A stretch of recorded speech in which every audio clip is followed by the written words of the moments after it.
Hello student, स्वागत है आपका आईसीटी वर्चुअल क्लासेस में। मैं हूं कविता, आपकी साइंस टीचर।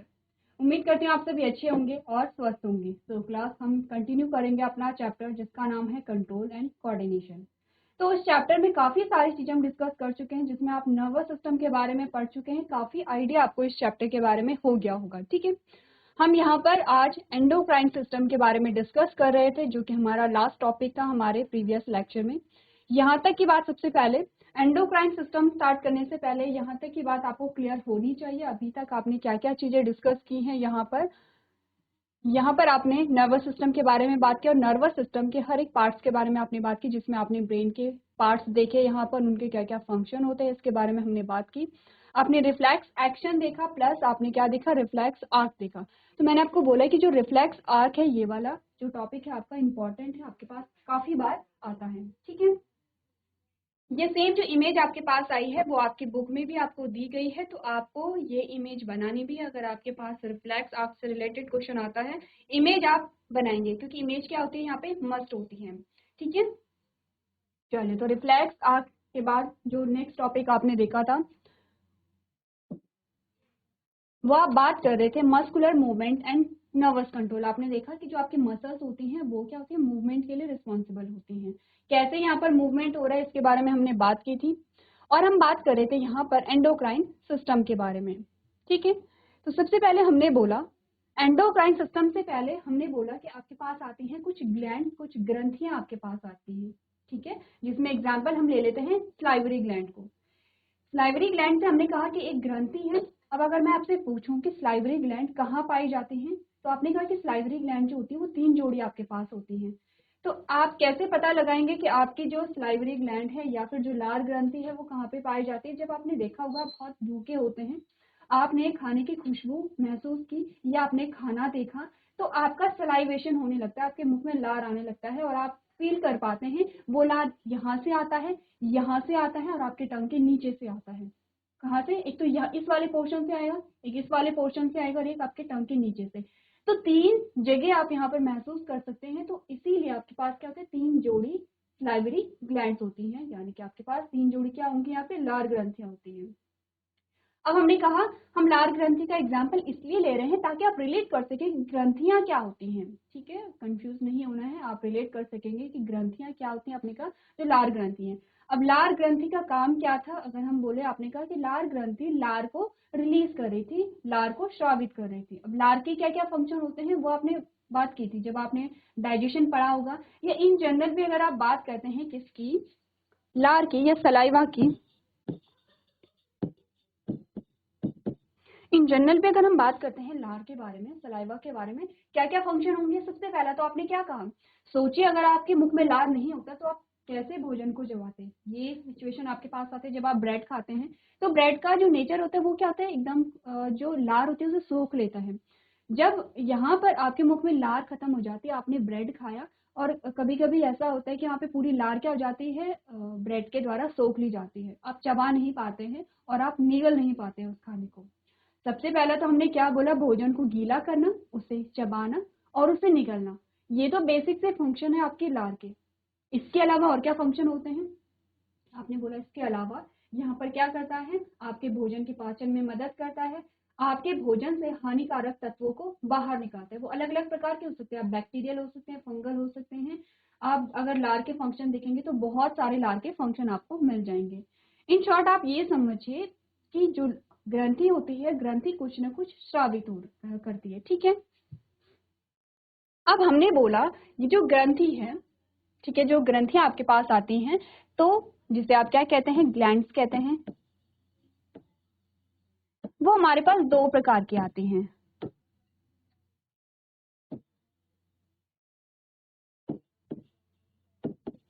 एंडोक्राइन, जिसमें आप क्या पढ़ेंगे, यहाँ पे एंडोक्राइन सिस्टम के बारे में पढ़ेंगे, और दूसरी प्रकार की जो ग्लैंड हमने बात की थी, आपने कहा था एक्सोक्राइन।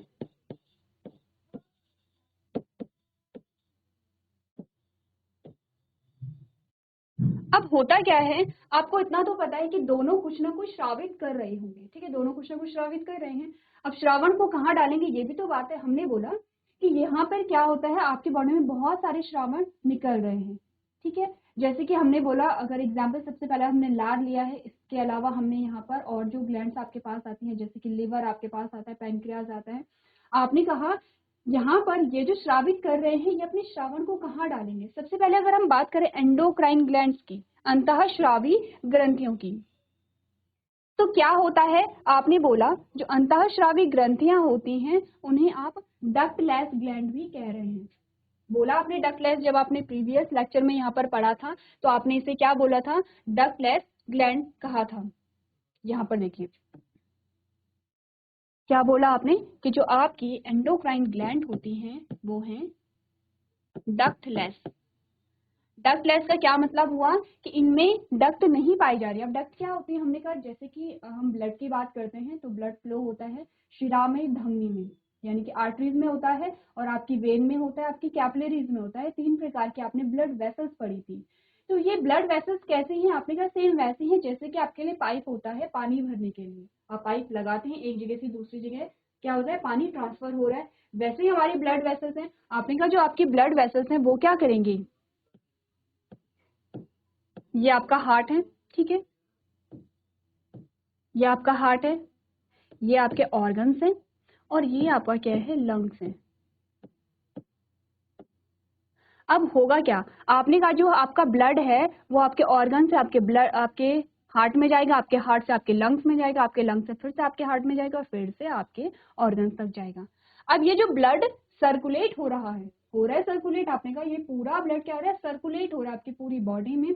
तो किस में हो रहा है? आपने कहा या तो हो रहा होगा आर्टरीज में। अब आर्टरीज में कौन सा ब्लड होगा? आप जानते हैं ऑक्सीजनेटेड होगा। या तो हो रहा होगा वेन में, वेन में कौन सा होगा? डीऑक्सीजनेटेड ब्लड होगा। या फिर कैपिलरीज में। अब कैपिलरीज में क्या है? आपने कहा कि जो आपके ब्लड वेसल्स और ऑर्गन्स के बीच में जब ब्लड का ट्रांसफर होता है, जैसे कि यहाँ पर, जैसे कि यहाँ पर, जैसे कि यहाँ पर, वहां पर क्या होते हैं? छोटी छोटी महीन धागेनुमा संरचनाएं होती हैं, उन्हें आप क्या कहते हैं? कैपिलरीज कहते हैं। तो ब्लड पूरा फ्लो किस में कर रहा है? एक पाइप लाइक स्ट्रक्चर में कर रहा है। एक पूरा जो सिस्टम बना है पाइप का, जिसे आप ब्लड वेसल्स कहते हैं, उसमें कर रहा है, ठीक है। तो आपने बोला कुछ ऐसे ही जो डक्ट होती हैं उन वो क्या है? एंडोक्राइन ग्लैंड में नहीं पाई जा रही हैं। इसका मतलब इन ग्रंथियों में कोई भी पाइप सिस्टम नहीं है। जब इनमें कोई भी पाइप सिस्टम नहीं है तो ये क्या करेंगे? अपने श्रावण को कहाँ डालेंगे? क्योंकि क्या है, इन्हें जो श्रावित करना है अपने श्रावण को, वो कहीं ना कहीं इन्हें डालना होगा, ठीक है। तो आपने कहा कि ये जो कुछ भी श्रावित करते हैं वो कहाँ श्रावित करते हैं? आपके ब्लड में। कहाँ करेंगे? आपके ब्लड में श्रावित करते हैं, आपके रक्त में डालेंगे। अब एक एग्जाम्पल ले लेते हैं हम, इससे आप और अच्छे से समझ पाएंगे कि क्यों ब्लड में डालते हैं, क्यों ऐसा नहीं है कि उसी स्पेसिफिक ऑर्गन में डाल दिया जाए जहां पर इसकी आवश्यकता होती है। देखिए होता क्या है कि यहाँ पर एक एग्जाम्पल लेते हैं। आपसे एक एग्जाम्पल पूछा जाता है। आपने कहा कि इंसुलिन आप सबने सुना होगा, कब होता है यूज? आपने कहा जब मधुमेह किसी को हो जाता है तो इंसुलिन के इंजेक्शन दिए जाते हैं। इंसुलिन किसके लिए रिस्पॉन्सिबल है? आपने कहा कि ब्लड शुगर लेवल को मेंटेन करने के लिए रिस्पॉन्सिबल होता है। अब यहाँ पर आपने बोला इंसुलिन कहाँ से रिलीज हो रहा है? आपने कहा पैनक्रियाज से। अब हमने कहा जो पैनक्रियाज की जो सेल्स हैं, पैनक्रियाज की कोई सेल्स, जो सेल्स हैं उसमें कितने क्रोमोसोम होंगे? आपने कहा 46 क्रोमोसोम होंगे। फिर आपने कहा ठीक है, तो मेरी जो स्टमक की जो सेल्स हैं उसमें कितने क्रोमोसोम होंगे? आपने कहा 46 क्रोमोसोम होंगे, ठीक है। ये बात हम सभी जानते हैं कि हमारी हर सेल में कितने होते हैं? 46 क्रोमोसोम होते हैं, यानी कि 23 जोड़ी क्रोमोसोम होते हैं। अब हमने कहा कि जब हमारे पैनक्रियाज में भी 46 क्रोमोसोम हैं और हमारे स्टमक में भी 46 क्रोमोसोम हैं, तो ऐसा क्यों हुआ कि सिर्फ इंसुलिन यहाँ पे बना? इंसुलिन तो आपने क्या कहा सिर्फ यहाँ से बन रहा है। आपने कहा सिर्फ इंसुलिन किससे बन रहा है? आपके पैनक्रियाज से ही क्यों बन रहा है? आपके स्टमक से क्यों नहीं बन रहा है? क्योंकि हमारे पास सेम क्रोमोसोम है, ठीक है, सेम सीक्वेंस हमारे पास है, सेम जेनेटिक मटेरियल हमारे पास। ऐसा तो नहीं होता है कि हमारी एक सेल में जो जेनेटिक मटेरियल है वो अलग है और दूसरी सेल में अलग है। हमारी सारी सेल्स में जो जेनेटिक मटेरियल होगा वो सेम होगा। तो फिर ऐसा क्यों होता है कि सिर्फ इंसुलिन आपके पैनक्रियाज से बना, आपके स्टमक से या आपकी स्किन से या फिर आपके अदर पार्ट से नहीं बना? उसका रीजन ये है कि यहाँ पर हमने कहा, माना कि इंसुलिन का जीन आपके स्टमक वाली सेल्स में भी है, आपका इंसुलिन का जीन आपके स्टमक वाली सेल्स में भी है, लेकिन वो वहां पर एक्टिवेट नहीं है। वो एक्टिवेट सिर्फ कहाँ पे होगा? आपके पैनक्रियाज में होगा। तो डिपेंड करता है कि आपका जो जीन है वो कहाँ एक्टिवेट है, वहीं पर क्या होगा, उस प्रकार के प्रोसेस या उस प्रकार के प्रोटीन या उस प्रकार का कैरेक्टर आपको देखने को मिलेगा। ठीक है, अब हम इस बारे में क्यों बात कर रहे हैं, पेनक्रियाज के बारे में या फिर इंसुलिन के बारे में हमने क्यों बात की, ताकि हम समझ सकें, ताकि हम इतना समझ सकें कि आपकी बॉडी में जो भी प्रोसेस हो रही है या आपकी बॉडी में कोई भी श्रावण निकल रहा है तो उसकी क्या होती है, टारगेट साइट होती है, यानी कि उसे कार्य कहाँ पर करना है। जैसे कि हमने बोला सलाइवा, अब सलाइवा का जो फंक्शन होता है वो सिर्फ आपके मुख में होगा, ऐसा नहीं होगा कि जो सलाइवा का कार्य है वो आपके लिवर में हो रहा है, ऐसा नहीं, आपने ऐसा नहीं पढ़ा होगा। आपने कहा कि सलाइवा का जो फंक्शन होता है वो आपके मुख में ही होता है। दूसरा एग्जाम्पल हम लेते हैं ग्रोथ हार्मोन का, या फिर एक और एग्जांपल हम लेते हैं एस्ट्रोजन का। ठीक है, एस्ट्रोजन, अब आपने कहा एस्ट्रोजन है या प्रोजेस्टेरोन है या टेस्टोस्टेरोन है, किसी भी हार्मोन को आप ले लीजिए, किसी भी नाम को आप ले लीजिए। अब मैं बताती हूँ इन सबका जो काम होता है वो आपके रिप्रोडक्टिव सिस्टम में इसका काम होता है। ठीक है, तो आपने बोला कि ये जो सारे हॉर्मोन्स निकलेंगे, ये सारे जो हॉर्मोन्स निकल रहे हैं इनकी टारगेट साइट है आपका रिप्रोडक्टिव सिस्टम। तो ये क्या करेगा, ये श्रावित कहीं से भी हो रहा है, बॉडी के किसी भी पार्ट से श्रावित हो रहा है, ये एक्टिव कहाँ होगा, आपने कहा आपके रिप्रोडक्टिव सिस्टम में होगा। तो यहाँ पर इसको, ये जो हॉर्मोन्स हैं इन्हें क्या चाहिए होगा, एक रास्ता चाहिए, एक साधन चाहिए जिससे कि वो जहां से श्रावित हो रहा है वहां से अपनी टारगेट साइट तक पहुंच पाए। समझे। वैसे हमने ग्रोथ हार्मोन की जब बात की, आपने कहा जो ग्रोथ हार्मोन है वो आपके पिट्यूटरी से रिलीज होता है। ठीक है, पिट्यूटरी से आपका रिलीज होता है और आपका जो पिट्यूटरी है वो आपके ब्रेन वाले पोर्शन में प्रेजेंट होता है। तो आपने कहा कि ग्रोथ की जरूरत आपके अलग अलग बॉडी पार्ट्स को है। ठीक है, आप हो सकता है कि आपने कहा कि कोई न्यूबॉर्न है तो उसको, उसकी पूरी बॉडी को वहां पर क्या है, ग्रोथ की आवश्यकता है। उसके पैर हो सकते हैं, ठीक है, उसके हाथों की फिंगर्स हो सकती हैं, उसके लेग्स हो सकते हैं। तो इन सारे ही बॉडी पार्ट्स की यहाँ पे वृद्धि होनी है, ग्रोथ होनी है। लेकिन रिलीज कहाँ पे हुआ है, आपने कहा पिट्यूटरी से रिलीज हो रहा है। पिट्यूटरी कहाँ है, आपने कहा आपके स्कल वाले पोर्शन में है। अब आपने कहा इस सिक्रीशन को आपके ब्रेन से या आपके स्कल वाले पोर्शन से आपके पैरों तक पहुंचने के लिए एक साधन चाहिए होता है, क्योंकि एंडोक्राइन ग्लैंड, एग्जाम्पल ले लीजिए एंडोक्राइन ग्लैंड का, एक एग्जाम्पल ले लीजिए पिट्यूटरी ग्लैंड। क्योंकि पिट्यूटरी ग्लैंड एक एंडोक्राइन ग्लैंड है, एक अंतःस्रावी ग्रंथि है, और अंतःस्रावी ग्रंथि में हमने पढ़ा था कि ये डक्ट लेस होती है, इनमें डक्ट पाई ही नहीं जा रही है। तो ये कैसे संभव होगा कि जो पिट्यूटरी ग्लैंड से जो ग्रोथ हार्मोन्स निकल रहा है वो आपके बॉडी के सबसे लास्ट वाले पार्ट तक पहुंच जाए या फिर आपके पैरों तक पहुंच जाए। आपने कहा क्योंकि ये अपने श्रावण को रक्त में डाल देंगे, ब्लड में क्या करेंगे, श्रावित कर देंगे। ठीक है, अब आप जानते हैं कि आपका पूरा ब्लड जो है आपकी पूरी बॉडी में क्या होता है, सर्कुलेट होता है। जहां पर उस हार्मोन की आवश्यकता है वहां पर वो हार्मोन एक्टिवेट हो जाएगा। क्लियर है इतनी बात। ये सेम हमने क्यों यहाँ पर डिस्कस किया है इंसुलिन की बात, ताकि आप ये रिलेट कर सके कि श्रावण भले ही रक्त में है, ठीक है, कोई भी जो श्रावण है एंडोक्राइन ग्लैंड से क्या श्रावित होते हैं, हार्मोन श्रावित होते हैं। ठीक है, तो आपने कहा एंडोक्राइन ग्लैंड ने कोई भी हार्मोन आपके रक्त में डाला और आपका रक्त माना पूरी बॉडी में सर्कुलेट हो रहा है, लेकिन वो एक्टिवेट वहीं पर होगा जहां पर उसकी टारगेट साइट होगी, जहां पर उसे फंक्शन करना है। समझे इस बात को। ये तो बात हुई एंडोक्राइन की। अब बात करें एक्सोक्राइन की। आपने कहा जो एक्सोक्राइन ग्लैंड है इनमें सबसे पहले तो डक्ट पाई जा रही है। अब अगर डक्ट पाई जा रही है तो इन्हें रक्त की आवश्यकता नहीं होगी अपने श्रावण को, अपने सिक्रीशन को पहुंचाने के लिए। एग्जाम्पल इसका ले लें, आपने कहा सलाइवरी ग्लैंड सबसे अच्छा एग्जाम्पल है। अब जो सलाइवा निकल रहा है, आपने नोटिस किया होगा सलाइवा एकदम से आपके मुंह में निकलता है, ऐसा नहीं है कि रक्त में डाला गया और तब जाके आपका जो लार है वो आपके मुख में है। आपने कहा जो सलाइवा है आपका प्योर फॉर्म में आपके मुख में ही रिलीज हो रहा है, क्योंकि ये क्या है, एंडोक्राइन ग्लैंड से स्रावित हो रहा है। क्योंकि एंडोक्राइन ग्लैंड के पास क्या पाई जाती हैं, डक्ट पाई जाती हैं। और डक्ट का मतलब है कि ये जो भी श्रावित करेंगे वो सीधे कहाँ पे श्रावित हो रहे हैं, उसके टारगेट ऑर्गन पर श्रावित हो रहे हैं, टारगेट साइट पर श्रावित हो रहे हैं। क्लियर है इतनी बात। यहाँ पर हम बात करेंगे सिर्फ एंडोक्राइन सिस्टम की, एंडोक्राइन ग्लैंड्स के बारे में हम बात करेंगे, एक्सोक्राइन की बात यहाँ पर नहीं करेंगे। ये दोनों में डिफरेंस आपको समझना जरूरी था। पढ़ लें आपको क्या क्या चीजें हमने पढ़ी थी प्रीवियस लेक्चर में। आपने कहा the endocrine system is composed of several endocrine gland. जो आपका एंडोक्राइन सिस्टम होता है वो बहुत सारी एंडोक्राइन ग्लैंड से मिलकर के बना होता है। A ductless gland is called a endocrine gland. ठीक है, तो जो एंडोक्राइन ग्लैंड है उन्हें आप डक्टलेस ग्लैंड भी कहते हैं। Endocrine gland secrete its product directly into the blood stream. ये सीधे अपने श्रावण को कहाँ डालेगा, रक्त में डालेगा। Hormones are produce in the endocrine gland. तो क्या रिलीज करता है एंडोक्राइन ग्लैंड, जिसे हम श्रावण कह रहे थे, सिक्रीशन कह रहे थे, हार्मोन करेगा, हार्मोन्स को श्रावित करेगा। हार्मोन्स क्या है, कुछ प्रोटीन्स होते हैं। हार्मोन क्या होंगे, यहाँ पे प्रोटीन होंगे। एंड जो हार्मोन्स होते हैं वो क्या करते हैं, यहाँ पे assist the nervous system in control and coordination. Nervous do not react to every nook and corner of the body, hence the hormones are needed to affect control and coordination in those parts. Moreover, unlike nervous control, hormonal control is somewhat slower. तो क्या क्या चीजें आपने पढ़ी, आपने कहा अच्छा ये पूरा नहीं आया है, यहाँ पर आपको यही बताया गया है कि जो आपका एंडोक्राइन सिस्टम है वो एंडोक्राइन ग्लैंड से बना होता है। ठीक है, नेक्स्ट जो आपकी लाइन कह रही है, नलिकाहीन ग्रंथि को अंतःस्रावी ग्रंथि कहा जाता है। अंतःस्रावी ग्रंथि अपने उत्पाद को सीधे रक्त प्रवाह में स्रावित करती है। हार्मोन्स अंतःस्रावी ग्रंथियों से निर्मित होते हैं।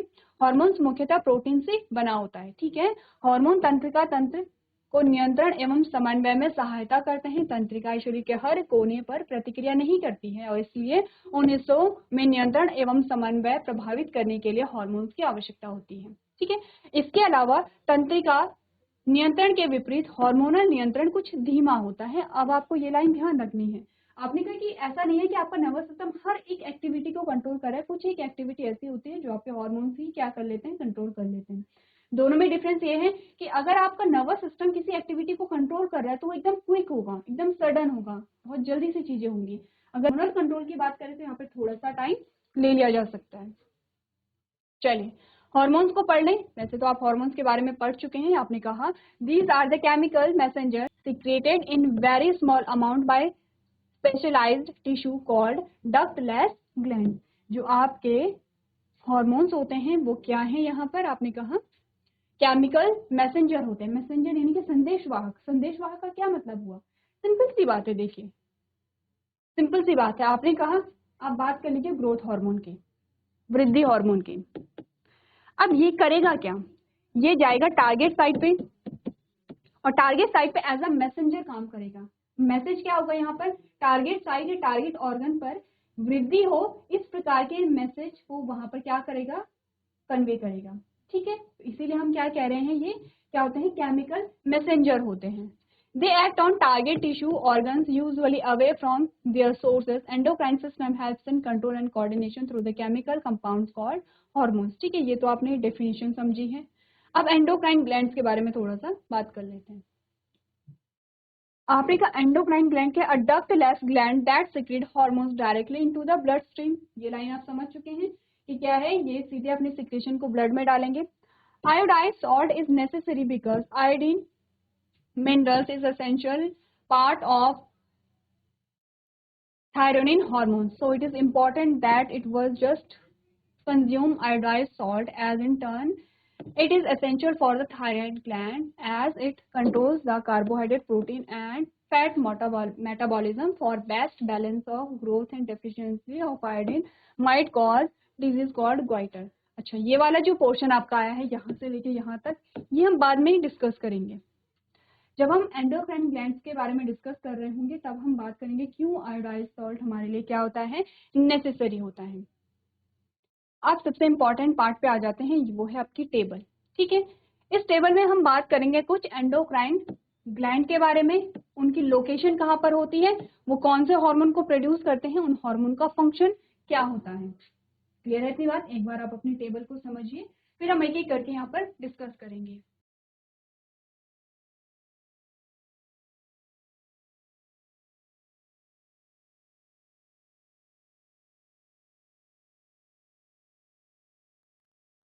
चलिए तो स्टार्ट करें। सबसे पहले हम स्टार्ट करेंगे ग्लैंड से। कौन कौन सी ग्लैंड आपके पास आई है, पिट्यूटरी ग्लैंड आई है, ठीक है, थायराइड ग्लैंड आई है, एड्रीनल ग्लैंड आई है, पैनक्रियाज आया है, टेस्टिस यानी कि मेल जो ग्लैंड होती है, ओवरी यानी कि फीमेल। ठीक है, हम स्टार्ट करेंगे पिट्यूटरी ग्लैंड से, जिसे आप क्या कहते हैं, मास्टर ग्लैंड भी कहते हैं।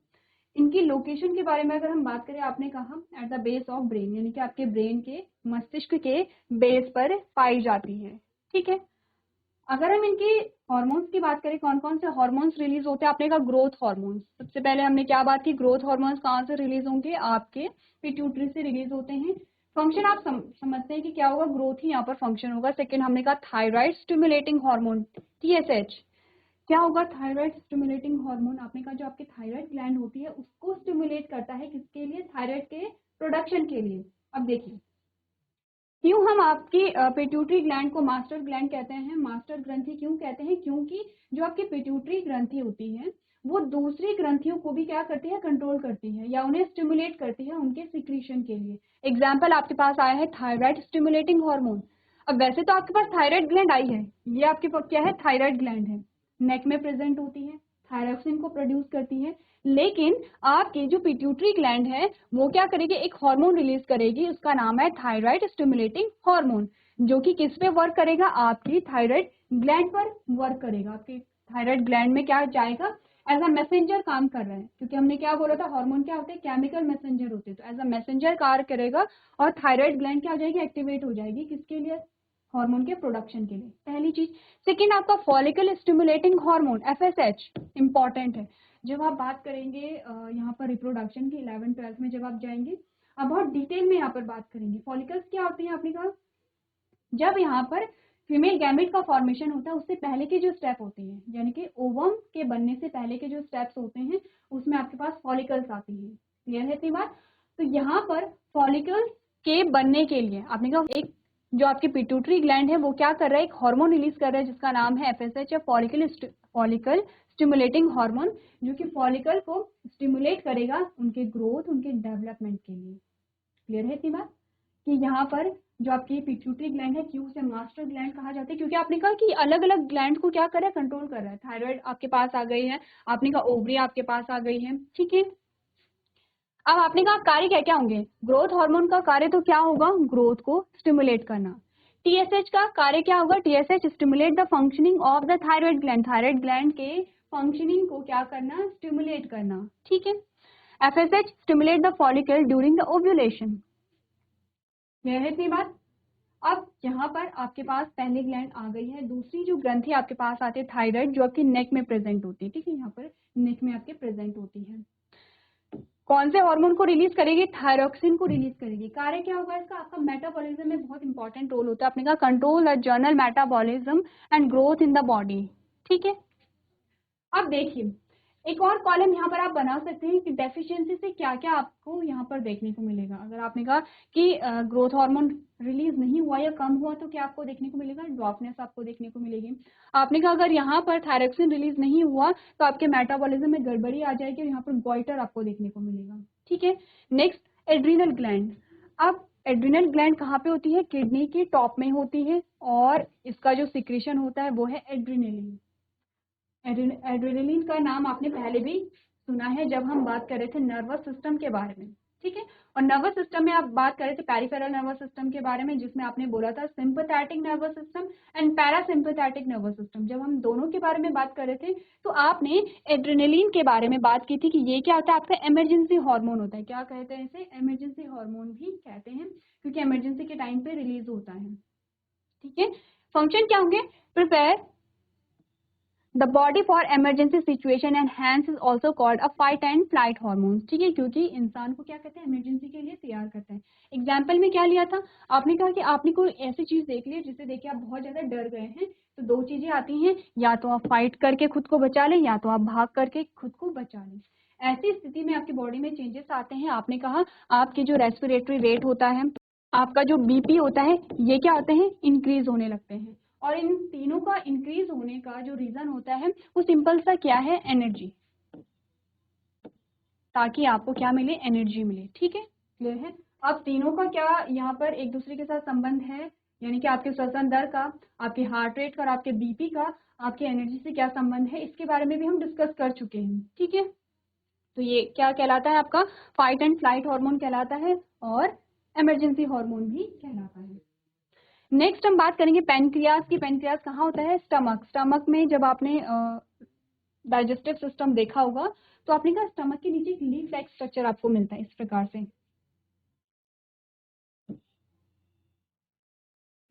ये स्टमक है ऐसा, और यहाँ पर आपको ये जो लीफ लाइक स्ट्रक्चर मिलता है यही आपका क्या होता है, पेनक्रियाज है, ये आपका पेनक्रियाज होता है, ठीक है। कहाँ है इसकी लोकेशन, नियर स्टमक। क्या रिलीज करेगा? इंसुलिन को रिलीज करेगा। अब इंसुलिन के बारे में अभी कुछ देर पहले हमने चर्चा की है। इंसुलिन का काम क्या होता है? ब्लड शुगर लेवल को कंट्रोल करना। डेफिशिएंसी से क्या होगा? आपने कहा डेफिशिएंसी से आपका होगा मधुमेह, ठीक है, शुगर जिसे आप कहते हैं। नेक्स्ट है टेस्टिस, जिसे कि आप क्या कहते हैं? मेल ग्लैंड कहते हैं। कहाँ पे? स्क्रोटम में प्रेजेंट होता है। क्या रिलीज करेगा? टेस्टोस्टेरोन रिलीज करेगा। और ये सारे ही सेकेंडरी कैरेक्टर्स के लिए रिस्पॉन्सिबल होता है। जो भी प्यूबर्टी में आप देखते हैं सेकेंडरी जो कैरेक्टर आते हैं वो क्या होता है? उसके लिए रिस्पॉन्सिबल होता है मेल में। फीमेल में आपने क्या कहा? ओवरी होती है, यूट्रस में प्रेजेंट होती है और क्या रिलीज करेगी? एस्ट्रोजन रिलीज करेगी। इसका भी सेम फंक्शन होगा। सारे सेकेंडरी कैरेक्टर यहाँ पर आते हैं plus gamete production. Secondary character plus gamete production के लिए क्या होते हैं? रिस्पॉन्सिबल होते हैं। क्लियर है इतनी बात? चलिए, तो पहले टेबल को आप लोग अच्छे से समझिए, उसे नोट कीजिए। उसके बाद हम देखेंगे इन ग्लैंड्स की जो लोकेशन होती है वो आपकी बॉडी में कहाँ कहाँ पे होती है।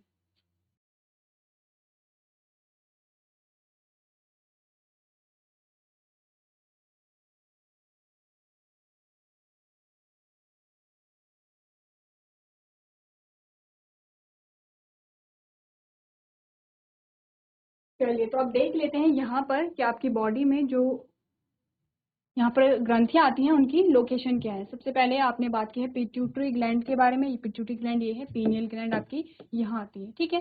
थायराइड ग्लैंड आपकी नेक में प्रेजेंट है, ये थाइमस है। एड्रिनल ग्लैंड है, पेनक्रियाज है, ओवरी है, टेस्टिस है, ठीक है। तो यहाँ पर आपने करना क्या है? सबसे पहले तो आपको ग्रंथियों के नाम पता होने चाहिए, उनकी लोकेशन पता होनी चाहिए और उनके द्वारा स्रावित होने वाले हार्मोन, उनके कार्य और उनकी डेफिशिएंसी से क्या क्या चीजें आपको देखने को मिलती है ये आपको पता होना चाहिए। अब आप इस क्वेश्चन का आंसर कर सकते हैं। आपने बोला आयोडाइज सॉल्ट हमारे लिए क्यों इंपॉर्टेंट है? Iodine minerals is essential part of the thyronine hormone, so it is important that we just consume iodized salt, as in turn it is essential for the thyroid gland as it control the carbohydrate, protein and metabolism. For best balance of growth, deficiency of iodine might cause the disease called goitre. क्योंकि आपने बोला कि जो आपका iodine है वो यहाँ पर थायरोक्सिन के प्रोडक्शन के लिए इंपॉर्टेंट है, ठीक है। थायरोक्सिन की बात यहाँ पर हो रही है। आपने कहा ये जो थायरोक्सिन यहाँ पर आपके पास आया, इसके प्रोडक्शन के लिए क्या होता है? आयोडीन बहुत इंपॉर्टेंट होता है। अगर आयोडीन की कमी हो जाती है तो थायरोक्सिन का प्रोडक्शन नहीं होकर आपको क्या रोग हो जाता है? गोइटर रोग वहां पर हो जाता है। इसीलिए सलाह दी जाती है कि आयोडाइज्ड सॉल्ट को आपको कंज्यूम करना चाहिए। अब डायबिटीज की क्या कॉज होते हैं आप जानते हैं? It is due to the deficiency of insulin hormone secreted by the pancreas that is responsible for lower और control the blood sugar level. क्योंकि इंसुलिन की कमी हो जाती है इसीलिए आपको डायबिटीज देखने को मिलती है।